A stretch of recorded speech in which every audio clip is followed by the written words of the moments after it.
I want you to picture something for a second. Just think about the concept of Aikido. Oh, right, the martial art. Yeah, exactly. It's this martial art entirely built around the idea of, not fighting force with force. Like when a massive, super aggressive attacker charges at an Aikido master, the master doesn't just brace for impact, right?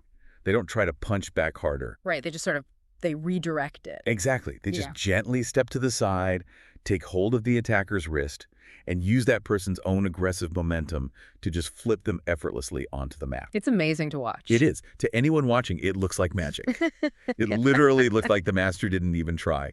But underlying that smooth, fluid motion is a terrifyingly deep understanding of physics and timing and biomechanics. It's the ultimate illusion, really. I mean, we're captivated by that kind of frictionless execution because Right.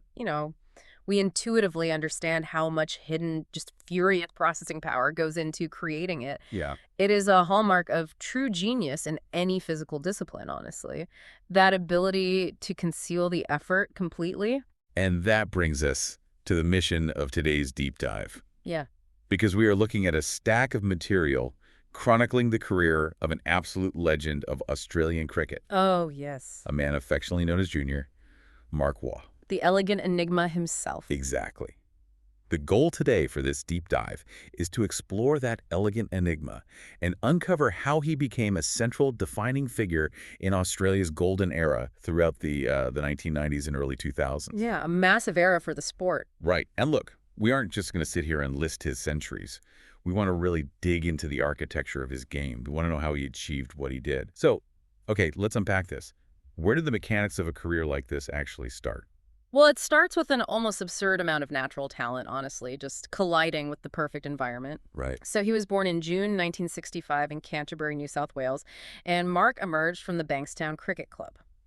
And the thing is, by the time he was making his way through the New South Wales domestic ranks, his stroke play was already fully It formed. wasn't something they had to drill into him. No, not at all.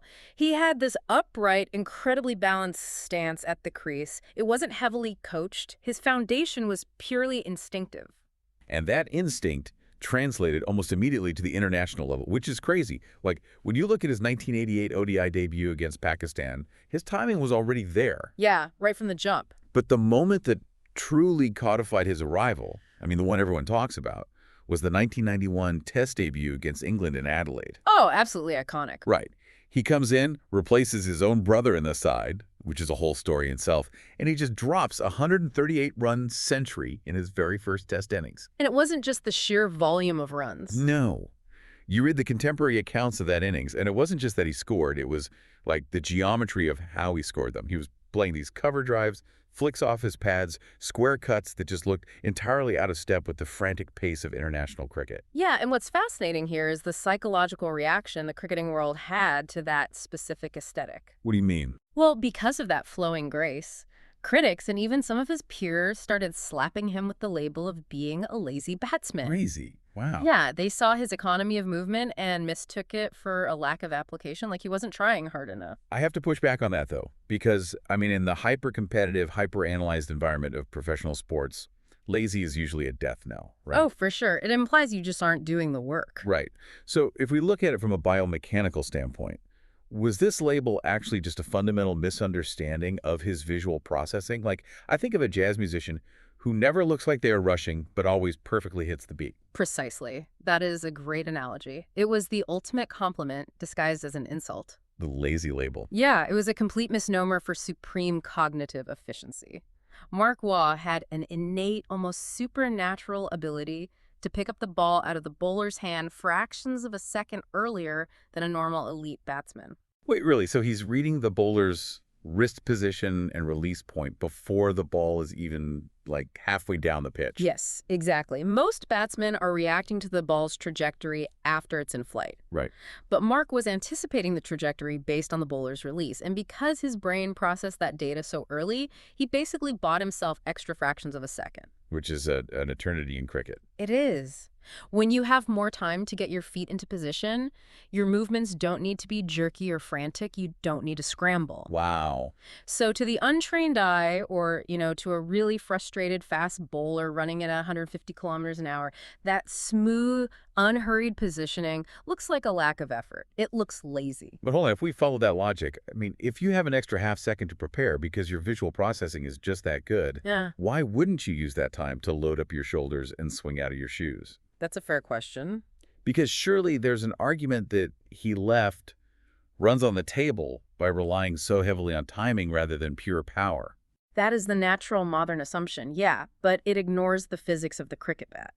Mark understood that if you hit the ball perfectly in the absolute dead center of the sweet spot, you don't actually need to generate your own brute force. It goes back to the Aikido thing. Exactly. He was playing Aikido. He was taking that 150-kilometer-an-hour pace generated by the bowler, getting into the perfect position, and simply redirecting that exact same pace straight to the boundary. Man, that is so cool. Yeah, and throttling up to swing harder actually introduces more margin for error. It brings in head movement. It destabilizes your core. Right, you lose your shape. Exactly. By staying completely relaxed, he guaranteed maximum efficiency. Okay, here's where it gets really interesting. Because we absolutely cannot talk about efficiency and brute force without bringing in his twin brother, Steve Waugh. Oh, you have to talk about Steve. Right. These two are completely inseparable in the history books, rising through the junior ranks together. But mechanically and psychologically, they were total opposites. Night and day. Yeah. If Mark was the Aikido master redirecting energy, Steve was the guy who just wanted to get into a phone booth and trade punches. Exactly. I mean, Steve was defined by this gritty, teeth-grinding determination. He thrived on the war of attrition. I look at their partnership like two completely different approaches to writing code for a complex problem. Okay, how so? Like, Steve is the brute force method. Yeah. He is going to crunch every single line, overheat the processor, and just forcefully smash his way to the output. Right, whatever it takes. Yeah. And Mark, on the other hand, writes the most elegant, streamlined algorithm that solves the exact same problem in 3 lines without the computer ever heating up. That's brilliantly put. But I'm curious, how did two such aggressively conflicting styles manage to coexist on the pitch without completely derailing each other? Well, far from derailing each other, that contrast is exactly what made them so devastating to bowl to. Really? Oh, yeah. Just put yourself in the spikes of a premier fast bowler for a second. Fast bowling relies heavily on building physical and psychological pressure. If you are bowling a spell to Steve Waugh, your adrenaline is spiking. You are preparing for a street fight. You know Steve is going to grind. He's going to wear you down, take blows to the body, and just refuse to yield. So you adjust your mindset and your field placements for an absolute dogfight. Exactly. The bowler is operating in the red zone, like high intensity, high aggression. You're right. And then at the end of the over, the strike rotates. And now Mark is on strike. Oh, man. The bowler runs in, adrenaline is still pumping, and delivers the exact same aggressive, fiery delivery. But Mark doesn't fade it. He doesn't look stressed at all. He simply leans on it, caresses it through the covers for 4, and barely even changes his facial expression. It has to be completely deflating. It physically drains a bowler's adrenaline. It shatters their rhythm entirely. The bowler is forced to constantly toggle between 2 entirely different tactical and emotional realities from ball to ball. Because you can't sustain aggression when the guy at the other end is treating your fastest delivery like a gentle throwdown in the nets. Exactly. And their almost telepathic understanding of each other's game, particularly their running between the wickets, formed the bedrock of the Australian middle order. And we know they had a famously fierce sibling rivalry behind the scenes, off the pitch. Oh, fierce is putting it mildly sometimes. Right. But it clearly manifested as a rising tide that lifted both of them. Steve's grit forced Mark to maintain his concentration, while Mark's sheer brilliance forced Steve to constantly refine his technique to keep up. They were the perfect counterweights to each other. But, elegance and brotherly synergy are great when the pitch is flat and the sun is shining. Sure. Executing that level of grace in the absolute cauldrons of international cricket is something entirely different. Let's look at how he handled the absolute pinnacle of pressure, starting with the way he dealt with world-class spin. Spin is really the ultimate test of a batsman's footwork and cognitive processing. You are dealing with flight, dip, and rapid deviation off the pitch. But rather than just surviving it, Mark actively dismantled it. Like, the accounts of his net sessions with Shane Warne are legendary. Oh, iconic stuff. We are talking about arguably the greatest leg spinner to ever live, trying every single variation, every mind game in the book in a hyper-competitive practice environment. And Mark's response wasn't to play defensively. He would literally dance down the pitch. That is the perfect example of his spatial awareness. Because Warren's entire weapon was the geometry of the pitch, right? Making the ball drop sharply and spin wildly. Yeah. By using incredibly nimble footwork to advance down the pitch, Mark was getting to the ball on the full or on the half volley before it ever had the chance to grip and turn. Wow, so he's nullifying the spin completely. He was taking the geometry completely out of Warren's hands, and it requires supreme confidence to leave your crease against someone of Warren's caliber, but Mark's timing allowed him to do it safely. Which brings us to the Ashes, the 1994-95 series specifically. An unbelievable series for him. Right. The Gabba in Brisbane is known as a fortress, and Mark drops an unbeaten 140 in that match, which essentially set up a 3-1 series victory for Australia. So what does this all mean? When we look at an innings like that, do you think the cricketing public often confuses an elegant aesthetic style with softness? Absolutely. Because reading about a guy systematically dismantling an English attack at the Gabba for hours on end, that doesn't sound like a fragile artist. That sounds absolutely ruthless. If we connect this to the bigger picture, it exposes a massive flaw in how we evaluate toughness in sports. True grace under severe pressure requires a mind of absolute skill. Yeah. Yes, people constantly confused Mark's elegance with a lack of fight. Because he didn't physically look like he was suffering at the crease, because he wasn't gritting his teeth or visibly sweating through a struggle. Critics assumed he lacked the mental fortitude of his brother. But you cannot just style your way to 140 not out in an Ashes test. Exactly, you just can't. The stakes are far too high, the bowling is too fast, and the scrutiny is way too intense.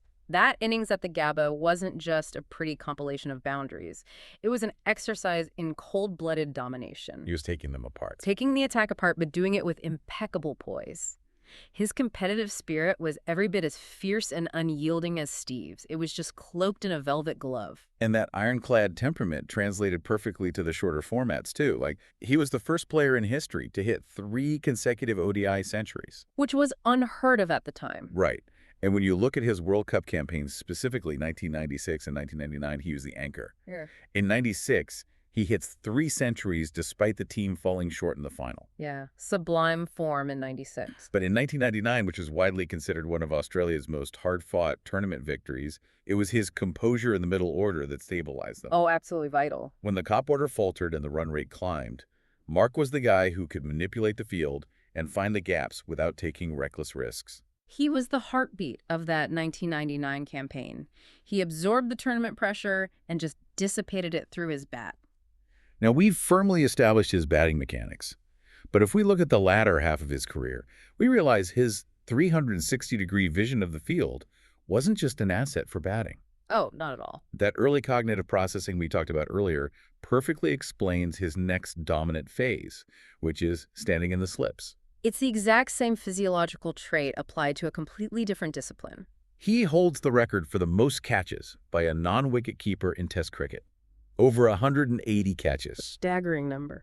And we aren't talking about looping balls in the outfield. Standing in the slips means reacting to a ball that has taken a deflection off the edge of a bat, traveling at like 140 kilometers an hour from just a few meters away. Normal fielders are reacting to the blur. Was Mark, anticipating the edge? Absolutely. Because he was such a technically perfect batsman, he knew exactly what the batter at the crease was trying to do. Oh, I see. He could read the batter's weight transfer and bat angle, just like he used to read the bowler's wrist. Wow. He wasn't just relying on fast-twitch reflexes. He was anticipating where the ball was going to go before the batter even made contact. That is just wild to think about. And on top of that, he was a genuinely handy off-spin bowler. I mean, he wasn't going to open the bowling, but captains threw him the ball in limited overs matches to break partnerships, and he consistently delivered. He really was the Swiss Army knife of the Australian setup. And that versatility became his greatest asset after he retired from international play in 2002. Right. He steps off the pitch, transitions into a very popular role as a commentator and pundit, known for being incredibly sharp and honest, by the way. Very honest. And then he takes on one of the most high-pressure administrative jobs in the sport, which is national selector. Now, this raises an important question about how talent is actually identified at the elite level. When a player only ever experiences the game from one narrow perspective, say, a tearaway fast bowler who bats at number 11, their evaluation of the game is permanently colored by that single lens. They generally look for players who look and act like them. But Mark Waugh experienced the game from literally every angle. Precisely. He knew the acute psychological burden of opening a batting innings in a World Cup. Yeah. He knew the split-second spatial awareness required to field in the slips. He knew the tactical patience required to bull spin in the middle overs of an ODI. So he just had a much wider field of vision. That gave him a uniquely comprehensive lens to view emerging talent. He wasn't just looking at the stat sheet or the raw power metrics. He was looking at a player's balance, their visual acuity, and their temperament. Yeah. Because he built his own game on the rare commodity of time, he knew exactly what it looked like when a young 19-year-old had it. It really is incredible to trace that entire arc.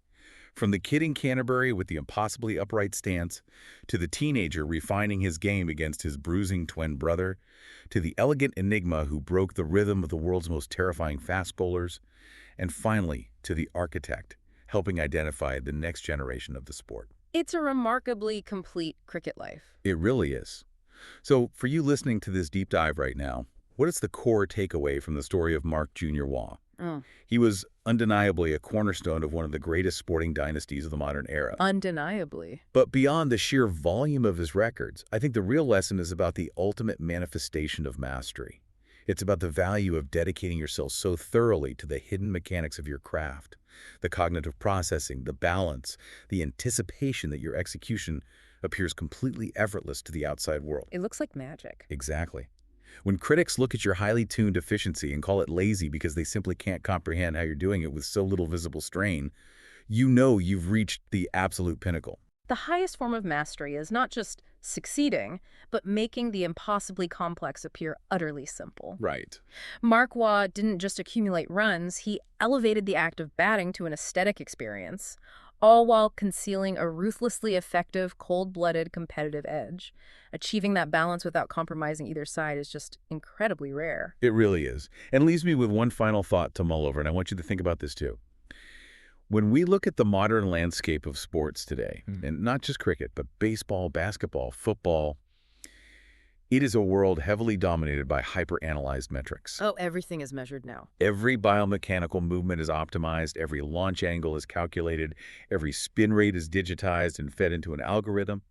In this ruthlessly data-driven era, is there still room for the poetic, instinctual flair of a player like Mark Waugh? That's a huge question.